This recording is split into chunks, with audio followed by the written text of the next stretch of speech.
বিশিষ্ট বউ ব্যবসায়ী আব্দুস সালাম, দোয়েল এগ্রো পেজের মালিক, ভিলেজ লাইফ উইথ সাম্পা পেজের মালিক আব্দুস সালাম বউ ব্যবসায়ী, এটা সবাই জানে।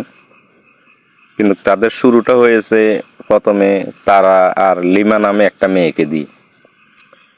যেমন আরও 4-5 বছর আগে তারা যখন পেজ খুলে, ইউটিউব খুলে, প্রথমে তো ইউটিউব চ্যানেল খুলছে দোয়েল এগ্রো নামে, পরে ফেসবুক পেজ খুলছিল। শুরুর দিকে তারা এত সাকসেস হইতে পারে নাই, পরে তারা নামে মেয়েটাকে আনছে, তার নানার বাড়িতে গেছে ওইখান থেকে। তারপরে আনছে লিমা নামে একটা মেয়েকে ওইখানে তাদের বাড়ির পাশে। তখন থেকে তাদের ব্যবসা শুরু। যেমন তার আগে দিয়ে তারা ফলোয়ার মানে লাখ লাখ কোটি কোটি টাকা কামাইছে। দেখেন তাদের অবস্থান দেখেন এখন কোথায়। সে একজন ইঞ্জিনিয়ার, পেশা ছাড়িয়ে আসছে গ্রামে, নাকি কৃষি করবে। তাই আমি তাকে মন থেকে অনেক ভালো জানতাম, কিন্তু আসলে বাস্তবে উনি ভালো মানুষ এটা আমি একদমই বলবো না। দেখেন কারো করে একটা টাকা দিলে সে কিন্তু ভিডিও করে রাখে। আপনি এমনি মনে করেন 1 টাকা চাইবেন, জীবনও আপনাকে দিব না, একটা গরিব অসহায়। আর সে খুব অহংকারে। আমি একটা জিনিস ফলো করলাম, যেমন তার বাড়িতে আপনি গিয়েছেন, অনেক কন্টেন্ট ক্রিয়েটর যাইতেই পারে, একজন কন্টেন্ট ক্রিয়েটর আরেকজন কন্টেন্ট ক্রিয়েটরের বাসায় যাইতেই পারে, কিন্তু যাওয়ার পরে সে তার বাড়িতে ভিডিও করতে দেয় না, একটা ছবি তুলতে পর্যন্ত দেয় না। এরপরে সে তো এখন ভাইরাল হয়ে গেছে তার আগে দিয়ে, সে এখন পুরো বাংলাদেশ বিশ্বের চিনতেছে। কিন্তু মনে করেন একটা কন্টেন্ট ক্রিয়েটর গেছে, একটা স্বাভাবিক একটা ছবি তুলবে, একটু ভিডিও করবে, এটাই স্বাভাবিক, কিন্তু সে সেটা করতে দেয় না। আরেকটা জিনিস ফলো করেন, সে ভীষণভাবে কিন্তু প্রথমে কিন্তু তার বউকে দিয়ে ভিডিও করতো না, মানে ইনকাম বাড়ানোর জন্য সে আবার শুরু করে দিছে তার বউ মা সবাইকে, মানে তার আর একটা শালি আছে না, কি আপন না, এমনি মেয়েটা দেখতে অনেক সুন্দর, তাহমিনা নাম, ওকে ওকে দিয়েও ভিডিও করতেছে। মাথায় কোনো কাপড় নেই, কিছু নাই, মানে সব কিছু বোঝা যায়, বাঁচ বোঝা যায় শরীর।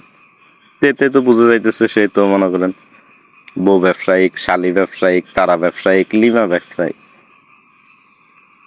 এই এখন মনে করেন আমি একটা জিনিস বুঝতে পারছি যে সে অনেক টাকার মালিক হয়ে গেছে বর্তমানে। তার বাড়িটা দেখতেছেন, পিছনে বাড়িটা দেখতেছেন, কিন্তু সেই মাশাআল্লাহ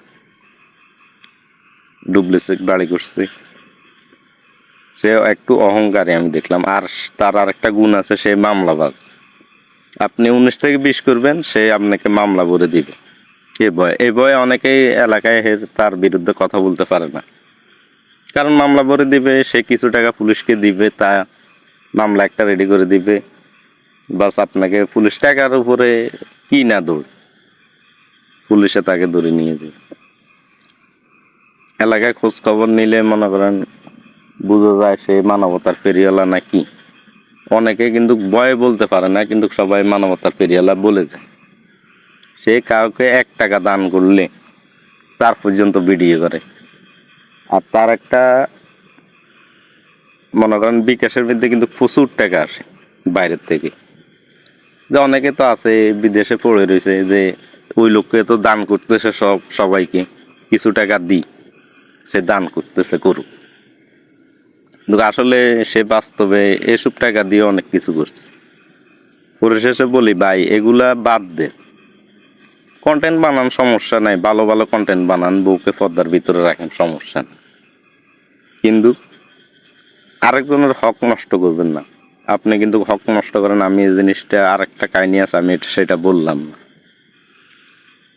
তো সবাই সুস্থ থাকবেন, আর সুস্থ থাকবেন, ঠিক আছে। আর অনেকে ওনার পূজা করে, কোনটা বুঝে ওনার পূজা করেন আপনারা তার ভিডিও দেখেন, তাকে অনেক ভালো মানুষ। সে ভালো মানুষ কেমনে হইল আপনি বুঝবেন, সে মানবতার পেরিয়ালা কেমনে হইল। 1 টাকা দিয়ে ওই টাকার ভিডিও করে মানুষের ছাড়ে দেয়, 1-2টা ছাড়তে পারে মাঝে মধ্যে মানুষকে উৎসাহ করার জন্য, সব কিছু।